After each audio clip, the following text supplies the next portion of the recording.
What is going on, everybody? Weedletwineedle here, and we are back again with another Sun and Moon Wi-Fi battle, and this one's going to be against Melissa, the opponent I battled 2 battles ago, and I accepted this person's battle request over Discord, so if you are interested in battling me, definitely check out my Discord. A link will be in the description below. Now, she's rocking the same team she used in her previous battle, and so I know most of the Pokemon sets, as I'm using a completely different team. Last time I battled her with Mono Monkey and she lost, so I guess she got kind of salty and wanted a rematch, which is fair enough.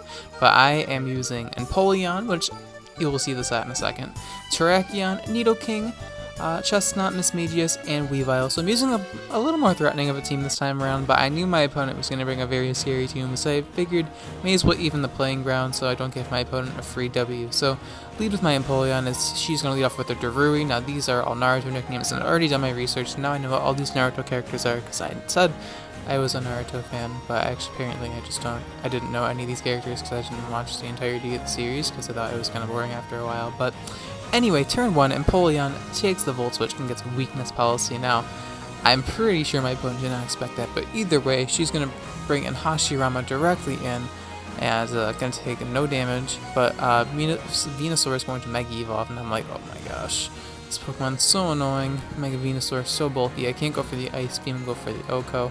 I'm just going to be forced to go for Flash Cannon here just to gauge damage, as it actually does a crap ton of damage, bringing her down to like a quarter of health, as Giga Drain isn't going to be able to knock me out, because Empoleon is pretty defensive, even, you know, as an offensive set. This thing is actually pretty bulky. Now this thing also has agility, but obviously this is meant for leaking cleaning, but I expected Rotom to lead off, and I really wanted to counter lead it. So here, I expected her to switch out, and I knew Hydro Pump would kill because I'm in Torrent, so I'm going to go for the Hydro Pump, and it brings Rotom down so low. That was such surprising damage, so Rotom takes a pretty hefty hit there, as well as Venusaur. So Empoleon beating 2 Pokemon that would most likely counter it all by itself. So I'm going to go for the Ice Beam and just knock out the Rotom Wash. Just on the opportunity to switch out for Ice Beam, but is able to knock him out, as now she's going to bring in her Heat Tram, which I know is Choice Scarf from the last time I battled her, so I have quite the unfair advantage here, in my opinion, but I'm just going to sack off my Empoleon anyways because I'm at low health, and I've already used my weakness policy, so saving it is pretty worthless. So here I'm going to bring in Torkakion, and this Pokemon's nickname can be explained in this clip right here. Show me what this border do.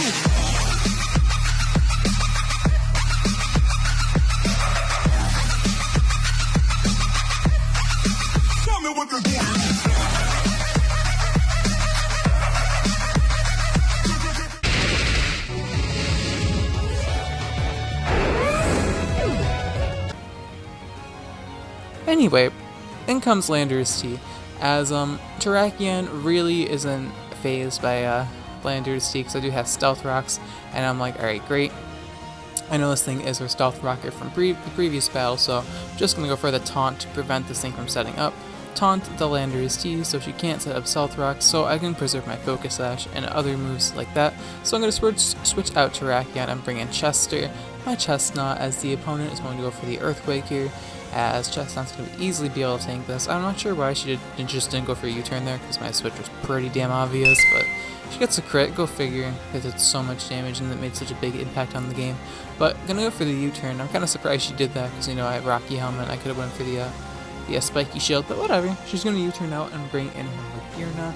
Now this Magearna is actually very threatening to this team, because the only thing I have to really hurt this thing is Nidoking. If this thing gets a Trick Room off, which I know it has Trick Room already, but this doesn't mean it's not a threat, because Trick Room Magearna can be pretty scary with Soul Heart, so I'm gonna go for the leech seed here onto the Magearna, as she's just gonna go for the Trick Room, and I'm like, oh my goodness, here we go, ladies and gentlemen. So I do have Spiky Shield, and I did get the leech seed off on it, thankfully. So I was just hacking this thing off just so if she did get Trick Room off, I can at least stall out a couple of turns with this Chestnut. So I'm able to get the leech seed off, thankfully. Is now I'm gonna go for the Spiky Shield, pretty obvious, but whatever, as the Magearna is actually going to go for the Z move here. Not what I was expecting, but she's going to go for the Z move here. And going to use Twinkle Tackle here with her signature move at Flare Cannon. And this is going to actually hit through my Spiky Shield, because Z moves actually do, I think, 25% damage when you protect. I could be wrong, but she's going to knock me back and actually do so much damage because she crit me behind a protect. So she brought me down so low health, and I was just like, oh, well, I mean, I guess I just didn't protect that turn. I mean, yeah, I mean, that damage was unexpected. So I just go for the Spiky Shield again here just to sack off my freaking Chestnut, as just gonna flash cannon me and knock me out. So down goes my Chestnut, as now she's going to get the Soul Heart boost again, as unfortunately this thing's looking to be a pretty big threat. And I also have Terrakion, as thankfully this thing is Focus Sash, and Trick Room is still up, so I'm pretty much just forced to bring this in so I don't sack off my other mons. I'm going to take the Flash Cannon with my Focus Sash, as I'm just going to choose to go for the Close Combat here, as it's not going to do that much damage because Magearna is pretty bulky, but thankfully we're able to bring it down rather low health, as the Trick Room is going to end pretty soon, so I'm able to get more Leech Seed health. So this Magearna is going to die in another turn, as long as I can take a Magearna attack. So Trick Room is still up, unfortunately, so I'm forced to sack off my Terrakion. I was hoping I could keep it alive for later on in the game, but whatever.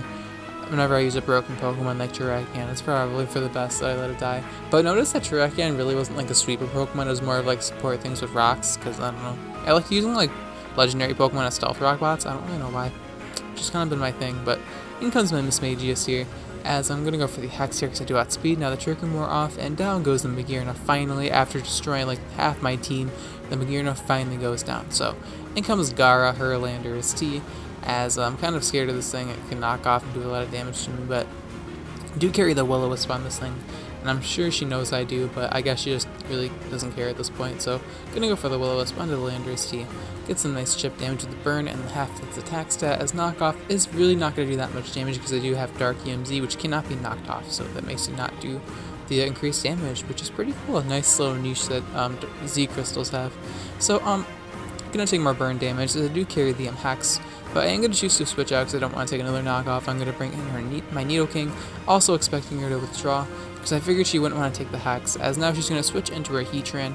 Pretty good play on her part, because she could have easily taken a Hex and then just put on some offensive pressure with her Fire Blast, but bring it in on Nidoking, and I know she's Choice Scarf, so I can't really stay in here, so I guess I kind of like played that wrong. But I don't really know what I was thinking there. It was kind of like a fiesta. But gonna bring in Mismagius, expecting the Earth Powers. Thankfully, we were able to get that play correctly, as now I'm going to she's going to switch out, predicting me, I don't know. She's going to bring in her freaking Venusaur. There's so much switching around right now. I'm losing track. As now, I'm going to take a bunch of hazard damage. As now, I'm going to choose to switch out again and bring back in Nidoking, expecting her to switch out because, you know, I know she's likely still Choice Scarf from our last battle. So now, able to bring in Nidoking onto the double switch, and as Hashirama is going to die to the Ice Beam. So much switching around, but I know there was some strategical thinking behind it, at least for me. So in comes her Kisame, her Feraligatr from last battle. Gonna take a lot of damage from the entry hazards, as thankfully I was able to get up, as I do carry the Thunderbolt on this Nidoking, as Thunderbolt is going to easily knock out the Feraligatr. Don't know if the crit mattered, but Life Orb Nidoking is nothing to snuff at. As in comes Heatran, and I knew that she was probably just going to go for the Fire Blast this time. Mismagius cannot take Fire Blast, but I'm just going to stay in here and just hope that I could like maybe take the Fire Blast, but kind of like false hope. But I actually do take it with 10 HP, which I guess is why she went for the Earth Power the first time, just, you know, for the safety of knocking me out. But I don't even think Earth Power knocked me out, because I think Fire Blast is the same base power. No, actually, never mind. It's only 110 base power now, because they nerfed it in Gen 6. But anyway, in comes Landorus T. And I'm going to get Intimidate on my Nidoking, as I am faster than this thing because of Nidoking's speed stat, and this thing's not Choice, so Ice Beam's going to easily knock out the Landorus T, and we're able to beat Melissa with a 2-0 victory. So unfortunately, she could not beat me in our rematch, but Honestly, it was about as close as our Mono Monkey team match, so I guess it's kind of saying something. But that's been the battle, guys. Thank you so much for watching. If you enjoyed, likes and comments are cherished as always, and if you really want to support my channel, definitely subscribe to my channel. It really means the world to me. And the question of the day is going to be, what is your favorite underrated Pokemon to use in battles? Now, when I mean by underrated, I mean it's just Pokemon that people don't really notice or people like kind of push aside for other Pokemon. Now, my favorite mon in this category has got to be Yanmega. Now, I know Yanmega may seem like odd in this category, but Yanmega's honestly like a Pokemon I have yet to see in Sun and Moon, and I've been using it a lot recently, and it's just been a lot of fun. But that's gonna be the battle, guys. Thank you so much for watching. I'll check you guys in my next video. Alright, peace.